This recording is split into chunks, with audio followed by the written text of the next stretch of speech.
Hello, welcome to everybody in my YouTube channel.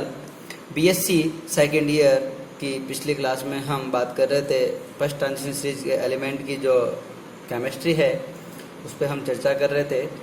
जो धात्विक nature पे हमने चर्चा की थी पिछली क्लास में। उसके बाद जो आपका अगला टॉपिक है आज की क्लास के लिए वो है उपसहसंयोजन संख्या व ज्यामिति। देखो, कोऑर्डिनेशन नंबर क्या होता है और ज्यामिति क्या होती है, इस बारे में आज हम चर्चा करने वाले हैं।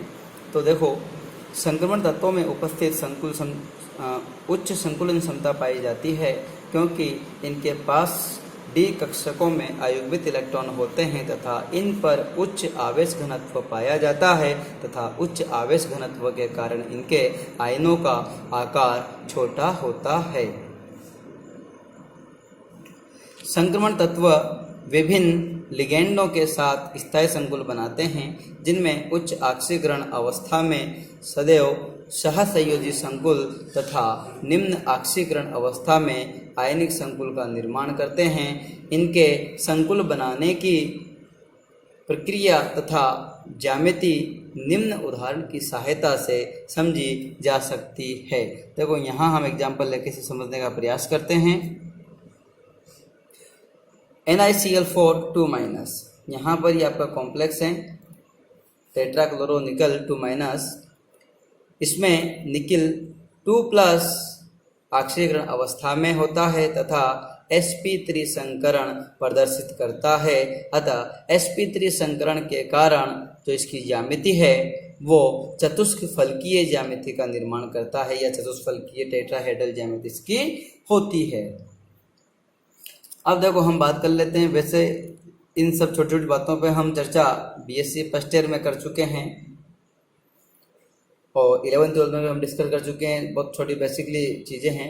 निकल यहाँ पर जो है आपका, इसका पहले तो हमें एटॉमिक नंबर पता होना चाहिए। एटॉमिक नंबर पता है तो इसके पश्चात हमें इसका जो है इलेक्ट्रॉनिक विन्यास लिखना आना चाहिए। तो इसका इलेक्ट्रॉनिक विन्यास है आर्गन 3d8 4s2। आर्गन क्यों लिखा? क्योंकि आर्गन अक्रिय गैस है। यहाँ अपन इसको पूरा 1s2 2s2 ना लिखकर आर्गन तक इसको सीमित कर देते हैं और आगे डी और एस में आने वाले इलेक्ट्रॉन्स को यहाँ पर हम शो कर देते हैं। तो इसकी आद्य अवस्था ग्राउंड स्टेट है, इसको क्या बोलते हैं? जीएस भी बोलते हैं। और ग्राउंड स्टेट में देखो, डी उपकोष के कितने कक्षक होते हैं? 5 और एस का 1। तो देखो, यहाँ 4s में कितने हैं? 2 इलेक्ट्रॉन हैं। यहाँ डी में कितने? 8। तो 5 में पहले 1 2 3 4 5 इलेक्ट्रॉन भरेंगे, फिर इनकी पेयरिंग शुरू होगी 6 7 8। राइट, यहाँ तक समझ में आता है आपको? तो ये होगी इसकी आद्य अवस्था की बात। अब हम बात करते हैं इसकी कॉम्प्लेक्स में क्या ऑक्सीडेशन नंबर है। कॉम्प्लेक्स की बात करते हैं तो देखो, यहाँ पर निकल आपका +2 ऑक्सीकरण अवस्था में। +2 ऑक्सीकरण अवस्था कब आई इसकी? जब इसके पास से 2 इलेक्ट्रॉन बाहर चले गए हों तब +2 ऑक्सीकरण अवस्था यहाँ पर आएगी। ठीक है, तो 3d8 देखो, d8 यहाँ है, 4s2 4s0। तो सबसे पहले इलेक्ट्रॉन कहाँ से निकलेंगे? आपके s सब सेल से हैं। तो ये इसकी जो है +2 ऑक्सीकरण अवस्था में जो है कॉन्फ़िगरेशन है। तो देखो, यहाँ पर आपका s सब सेल बिल्कुल खाली दिखा है मैंने, और जो है 3d8 में ऐसे कैसे इलेक्ट्रॉन आपके भरे हुए हैं। अब यहाँ हम बात करते हैं, ये तो इसकी हो गई सामान्य अवस्था जो +2 की। अब Cl लिगेंड की उपस्थिति में क्या स्थिति होगी? अब हमें यह पता होना चाहिए कि क्लोरीन कौन सा लिगेंड है, दुर्बल लिगेंड है या प्रबल लिगेंड है। तो अगर हमें यह पता नहीं है तो हम यहाँ पर इलेक्ट्रॉन्स की पेयरिंग सही तरीके से नहीं करा सकते या इसका जो संकरण है सही तरीके से नहीं बता सकते। अब यहाँ पर क्लोरीन एक आपका जो है दुर्बल लिगेंड है, तो यहाँ पर इन इलेक्ट्रॉन्स की पेयरिंग नहीं होगी। तो आपका जो संकरण है वो S और P के 3 कक्षक जो हैं काम में आएंगे। तो संकरण आपका क्या कहलाएगा? sp3 संकरण। ठीक है, अब ये 4 वैकेंट अपने पास जो ऑर्बिटल्स हैं, इनमें आने वाले क्लोरीन जो हैं ये संकरण में भाग लेंगे। संकरण में भाग लेकर 4 समान ऊर्जा, समान आकार, समान आकृति के कक्षकों का निर्माण करेंगे और ये जो बनने वाले 4 कक्षक है ये क्या कहलाएंगे? आपके sp3 संकृत कक्षक। ठीक है, और इन चारों कक्षक में क्लोरीन परमाणु आएगा और अपने जो इलेक्ट्रॉन पेयर है वो देकर यहाँ बॉन्डिंग बनाएगा और बॉन्डिंग बना के निकल के साथ में जो है टेट्राहेड्रल ज्यामिति का निर्माण करेगा। जैसे निकल आपका सेंट्रल एटम है, एक क्लोरीनिया, एक क्लोरीनिया, एक क्लोरीनिया, एक क्लोरीनिया, ये आपकी चतुष्फलक की ज्यामिति, और इस पे कोष्टक टेस्ट में जो है चार्ज आ जाएगा आपका। ठीक है, यहाँ नेक्स्ट और आप देख लीजिएगा, इसको हम ऑर्बिटल डायग्राम से भी रिप्रेजेंट कर सकते हैं। ये निकल के 4 डी कक्षक या संग्रहित कक्षक, यहाँ पर क्लोरीन के जो है अतिव्यापन करके इस प्रकार से 4 बॉन्ड बना लेंगे और जो है टेट्राहेड्रल ज्यामिति आपकी बन जाएगी।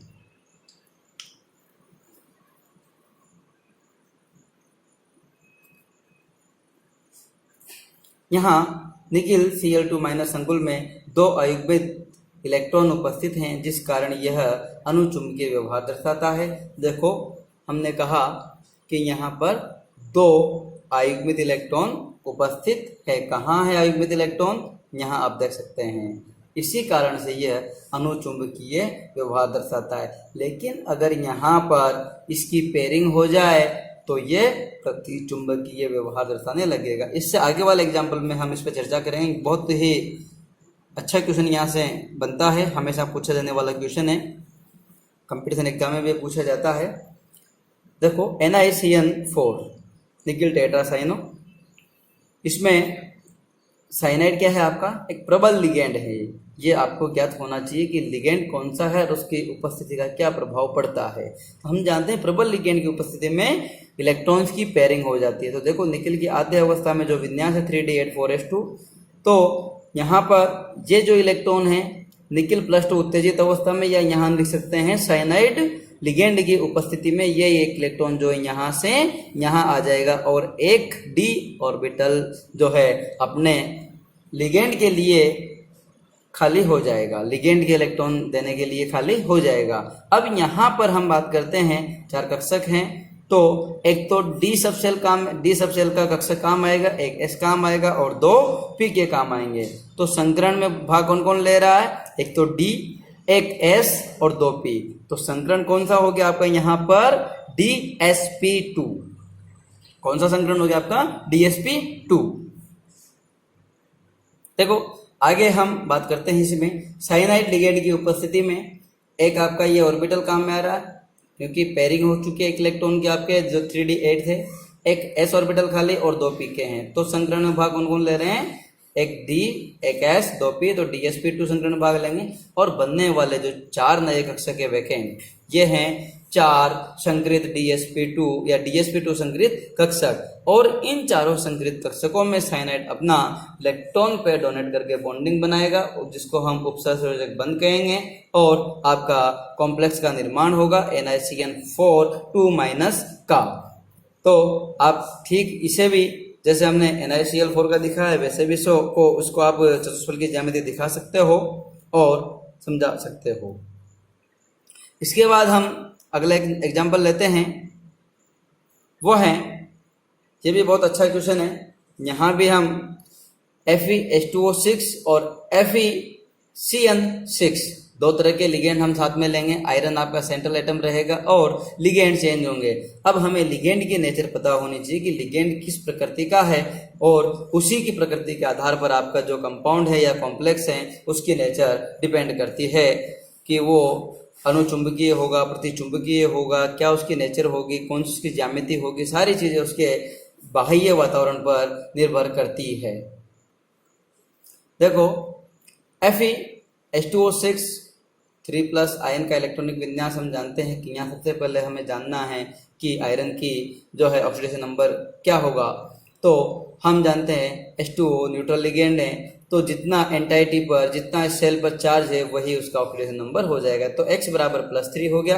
+3 हमें पता लग गई Fe की ऑक्सीडेशन अवस्था। तो Fe का एटॉमिक नंबर 26 है और इसका जो सामान्य इलेक्ट्रॉनिक विन्यास है वो है आर्गन 3d6 4s2। तो यहाँ पर 3d6 सब सेल में हम बात करते हैं तो देखो 6 इलेक्ट्रॉन भरे जा चुके हैं, 1 2 3 4 5, और ये आपका यहाँ से पेयरिंग शुरू होकर 6 इलेक्ट्रॉन आ गए और 4s2 में 4s2। अब इसके बाद हम बात करते हैं 4p और 4d की। तो यहाँ पर इसके पास रिक्त सब सेल है, हाँ है सब। अब आगे ये तो होगा इसकी ग्राउंड स्टेट की बात, आध्य अवस्था की। अब बात करते हैं Fe+3। Fe+3 कब हुआ होगा? जब इसमें से 3 इलेक्ट्रॉन जाए। तो यहाँ पर आपके S सबसेल के दोनों इलेक्ट्रॉन बाहर जाए और D सबसेल से 1 इलेक्ट्रॉन बाहर जाए, तो इलेक्ट्रॉनिक विन्यास क्या बचेगा? Only argon 3d5। देखो क्या बच रहा है, आर्गन 3d5 भी बचना चाहिए। हाँ, ये 3d5, तो यहाँ पर आप मेंशन कर सकते हैं इस चीज को 3d5। ये 4s0, ये 4s0, 4p0 and 4d also 0। ठीक है, अब यहाँ पर संकरण की बात करते हैं हम, तो यहाँ पर एक वैकेंट s है, 3p है और ये है, और हमारे पास डोनर लिगेंड कितने हैं? 6 लिगेंड अपने पास में ऐड होने हैं। तो हमें कक्षकों की संख्या कितनी चाहिए? हमें 6 कक्षक चाहिए। तो यहाँ पर हम ये भी जानते हैं H2O एक दुर्बल लिगेंड है और इसकी उपस्थिति में इलेक्ट्रॉन्स की पेयरिंग संभव नहीं है, तो ये हमेशा उच्च चक्रण संकुल बनाता है, हाई स्पिन कॉम्प्लेक्स का निर्माण करता है। ये क्वेश्चन हमेशा पूछा जाता है कि ये हाई स्पिन कॉम्प्लेक्स ही क्यों बनाता है। तो यहाँ पर संकरण होगा sp3d2, क्योंकि D के 2 ही काम आ रहे हैं, हमें 6 कक्षक रिक्वायर है। तो 1 2 3 4 5 6 कक्षक आपके यहाँ तक हो गए। तो ओवरऑल sp3d2 जो है आपका संकरण होगा। ये सारे कक्षक आपस में मिलकर समान ऊर्जा समान आकृति के 6 नए कक्षक बनाएंगे, जिन्हें हम sp3d2 संग्रहित कक्षक कहेंगे।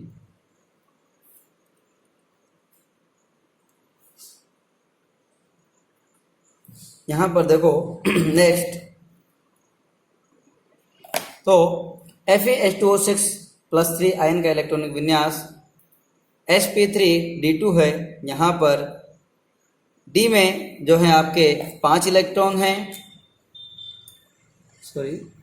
D में 5 इलेक्ट्रॉन हैं और 6 आपके संकरित कक्षक हैं। ये आपके 6 sp3d2 संकरित कक्षक है और ये यहाँ पर बचे हुए 3 जो हैं रिक्त D कक्षक हैं। तो इन 6 संकरित कक्षकों में H2O का जो ऑक्सीजन एटम है, ये इलेक्ट्रॉन डोनर होता है यहाँ पर, और ये अपना लोन पेयर ऑफ इलेक्ट्रॉन यहाँ इसके वैकेंट संकरित कक्षकों में डोनेट करके उपसहसंयोजक बंध का निर्माण करता है। इस प्रकार 6 जो H2O मॉलिक्यूल है ओवरऑल 6 उपसहसंयोजक बंधों का निर्माण करेंगे। इसे हम चित्र की सहायता से समझ सकते हैं। ये देखिए आप, यहाँ पर आयरन आपका सेंट्रल एटम है, यहाँ पर जो है H2O में मैंने भी आपसे कहा कि ऑक्सीजन ही डोनर एटम है, इसलिए मैंने O को आगे लिखा है, OH2 कर दिया इसको। आप H2O भी लिख सकते हैं, कोई इसमें विशेष बात नहीं है, पर यह ज्ञात होना चाहिए हमें कि डोनर एटम कौन है। तो यहाँ पर ऑक्सीजन डोनर एटम है और इस प्रकार से पूरे 6 एक्वा मॉलिक्यूल जो होते हैं यहाँ से बॉन्डिंग बनाकर Fe2O6 कॉम्प्लेक्स का निर्माण करते हैं। और ये डायग्राम आप बनाकर, ये अष्टफल की इसकी ज्यामिति है, और मैंने देखो यहाँ एक नोट लगा के लिखा भी है, दुर्बल लिगेंड के कारण उच्च चक्रण संकुल बनता है, क्योंकि आपका जो वीक लिगेंड होगा उसकी उसकी उपस्थिति में पेयरिंग नहीं होगी, और यदि आपका स्ट्रॉन्ग लिगेंड होगा तो यहाँ पर इलेक्ट्रॉन की पेयरिंग हो जाएगी। जरा हम स्ट्रॉन्ग लिगेंड का भी एग्जांपल देख लेते हैं। यहाँ पर दोनों को आपको कंपेयर करके पढ़ोगे तो याद भी रहेगा और क्वेश्चन आपका यहाँ से बाहर नहीं जाने वाला है। FeCN6 3- आयन की संरचना, यहाँ पर वही Fe की बात करते हैं, आयरन 26 इसका एटॉमिक नंबर है, इसका इलेक्ट्रॉनिक विन्यास आर्गन 3d6 आर्गन 3d6 यहाँ पर ये 3d6 एंड आगे further 4p and 4d0 4p0। ये सामान्य अवस्था में या ग्राउंड स्टेट में इसका इलेक्ट्रॉनिक विन्यास है। इसके बाद Fe3+ की बात करते हैं तो इसका इलेक्ट्रॉनिक विन्यास 3d5 4s0 हो गया, सेम एज इट इज पहले की तरह। अब ये हमने मेंशन कर दिया यहाँ पे 3d5 के 5 इलेक्ट्रॉन, 4s0 है, 4p एंड 4d जो भी आगे आने हैं वो सब 0 है। अब जो मुख्य ध्यान देने योग्य बात है वो ये है, साइनाइड जो है आपका CN लिगेंड की उपस्थिति में या 4 साइनाइड लिगेंड की उपस्थिति में तो यहाँ पर पेयरिंग कितनी हो सकती है, मैक्सिमम कितने इलेक्ट्रॉन पेयर हो सकते हैं कि देखो ये इलेक्ट्रॉन, यहाँ का इलेक्ट्रॉन यहाँ आ जाए, यहाँ का इलेक्ट्रॉन यहाँ आ जाए, फिर भी एक इलेक्ट्रॉन अनपेयर्ड रहता है। ठीक है, अब अपने पास पेयरिंग की कैपेसिटी आगे नहीं है, तो अब हमारे पास दो रिक्त डी कक्षक उपलब्ध हो गए हैं, एक एस है तो 2 और एक 3 ये हो गए। हमें 3 कौन से और आवश्यक है, पी के 3 और आवश्यक है। यहाँ पर हमें 4d की आवश्यकता नहीं पड़ेगी। तो ये साइनाइड प्रबल लिगेंड के कारण यहाँ पर इन इलेक्ट्रॉन्स की पेयरिंग हो गई और ये डी ऑर्बिटल काम में आ जाएंगे आपके संकरण में। तो यहाँ संकरण में देखो क्या क्या काम में आ रहा है, 2 तो डी ऑर्बिटल काम आ रहा है, एक एस काम आ रहा है और 3 पी के काम आ रहे हैं। तो संकरण कौन सा होगा आपका, D2sp3। संकरण आपको जब तक पढ़ते रहोगे केमिस्ट्री तब तक काम आता रहेगा, इसलिए मैं बार बार कहूँगा कि कुछ टॉपिक ऐसे हैं, संकरण वगैरह है, हाइब्रिडाइजेशन, इसको आप पूरे टॉपिक्स को कम्प्लीटली याद कर लें, पढ़ लें और समझ लें। कोई भी दिक्कत आपको आती है तो मुझसे हमेशा ये पूछ लिया करो।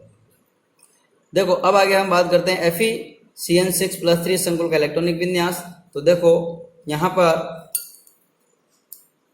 ये आपका डी ऑर्बिटल में 5 इलेक्ट्रॉन आपके हैं, ये इलेक्ट्रॉन यहाँ पर नहीं है, और आपके जो हैं 6 संगृत कक्षक 1 2 3 4 5 और ये 6।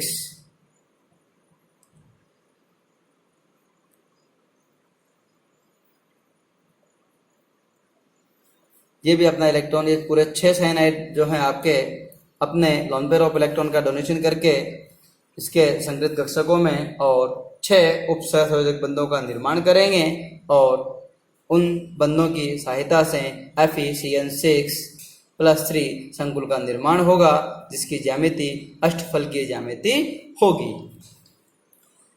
ये दोनों तीनों एग्जाम्पल बहुत ही महत्वपूर्ण है, यहाँ से क्वेश्चन 101% पूछा जाएगा। इसके बाद जो अगला टॉपिक है आपका प्रथम संक्रमण श्रेणी के द्विअंगी यौगिक, जो प्रथम ट्रांजिशन सीरीज के एलिमेंट्स हैं सारे, उनके बाइनरी कंपाउंड कौन कौन से हैं या उनके क्या लक्षण हैं, उस बारे में हम चर्चा कर लेते हैं। प्रथम संक्रमण श्रेणी के तत्व ऑक्सीजन व हेलोजन के साथ मिलकर ऑक्साइड व हेलाइड के रूप में द्विअंगी यौगिक बनाते हैं, या तो ऑक्साइड बनाएंगे या हेलाइड बनाएंगे, ऑक्सीजन और हेलोजन से क्रिया करके तो बाइनरी कंपाउंड बनाएंगे जो पर्याप्त स्थायी भी होते हैं। देखो इन यौगिकों के जो मुख्य लक्षण है वो क्या क्या हैं, इनमें क्या क्या गुण पाए जाते हैं। पहला गुण है ये कमरे के ताप पर स्थायी होते हैं, वायु द्वारा ऑक्सीकृत नहीं होते, जल वाष्प द्वारा अपघटित नहीं होते हैं, यह असमानुपातन की क्रिया दर्शाते हैं, लेकिन सामान्य ताप पर यह क्रिया कम देखने को मिलती है। असमानुपातन की क्रिया तो ये दर्शाते हैं, लेकिन ये हाई टेम्परेचर पर ही पॉसिबल है। इनके बाइनरी कंपाउंड्स को हम देखो इस टेबल की मदद से समझ सकते हैं। ये आपकी ऑक्सीकरण अवस्था है, ऑक्सीडेशन स्टेट OS। ये आपके प्रथम संक्रमण श्रेणी के तत्व हैं, scandium, titanium, vanadium, chromium, manganese, iron, cobalt, nickel, copper, zinc. ठीक है, अब यहाँ पर हम बात करते हैं इनकी अलग अलग ऑक्सीकरण अवस्थाओं में क्या क्या कंपाउंड ये बनाते हैं, क्या क्या इनके बाइनरी जो हैं कॉम्प्लेक्स बन सकते हैं। +2 ऑक्सीकरण अवस्था में देखो स्कैंडियम का कोई भी कंपाउंड नहीं है। टाइटेनियम का +2 ऑक्सीकरण अवस्था में है, TiO2 है, TiF2 है, TiCl2 है, TiBr2 है। Titanium chloride, titanium bromide, titanium fluoride, titanium oxide इत्यादि इत्यादि के जो हैं संकुल हैं। वेनेडियम का +2 में वेनेडियम ऑक्साइड है, वेनेडियम ब्रोमाइड है, वेनेडियम क्लोराइड है। यही इसी प्रकार से क्रोमियम का है, मैग्नीज का है, आयरन का है, कोबाल्ट का है, निकिल के हैं, कॉपर के हैं और जिंक के हैं। तो इस प्रकार से इनके बाइनरी कंपाउंड +2 ऑक्सीकरण अवस्था में हैं। इसके बाद आगे बात करते हैं हम +3 ऑक्सीकरण अवस्था में स्कैंडियम के जो बाइनरी कंपाउंड है वो है Sc2O3, ScF3, ScCl3। ये इसके बाइनरी कंपाउंड्स हैं। इसी प्रकार titanium, vanadium, chromium, manganese, iron और कोबाल्ट के आपके बाइनरी कंपाउंड हैं +3 ऑक्सीकरण अवस्था में। इसी प्रकार +4 में, +5 में और +6 +7, +7 में केवल Mn2O7 है, MnF7 है। ये आपसे कई बार पूछा जाता है शॉर्ट क्वेश्चंस में। और +6 में केवल क्रोमियम एक इकल्ला जो है तत्व है जो +6 में अपने ऑक्साइड और हैलाइड बनाता है, क्रोमियम डाइऑक्साइड और क्रोमियम हेक्साफ्लोराइड। और इस टॉपिक के साथ ही आपकी जो है यह यूनिट समाप्त होती है, यूनिट फर्स्ट। अब इसमें आपके कोई भी क्वेश्चंस यदि हैं तो आप मुझे कमेंट बॉक्स में लिखकर बताएं। व्हाट्सएप जो लिंक है आपका, व्हाट्सएप ग्रुप है, वहां पर आप मुझे क्वेश्चन शेयर कर सकते हैं, मुझे पर्सनल नंबर पे आप क्वेश्चन शेयर कर सकते हैं। कोई भी प्रॉब्लम आपकी है तो वो मुझे ज़रूर बताइए। धन्यवाद।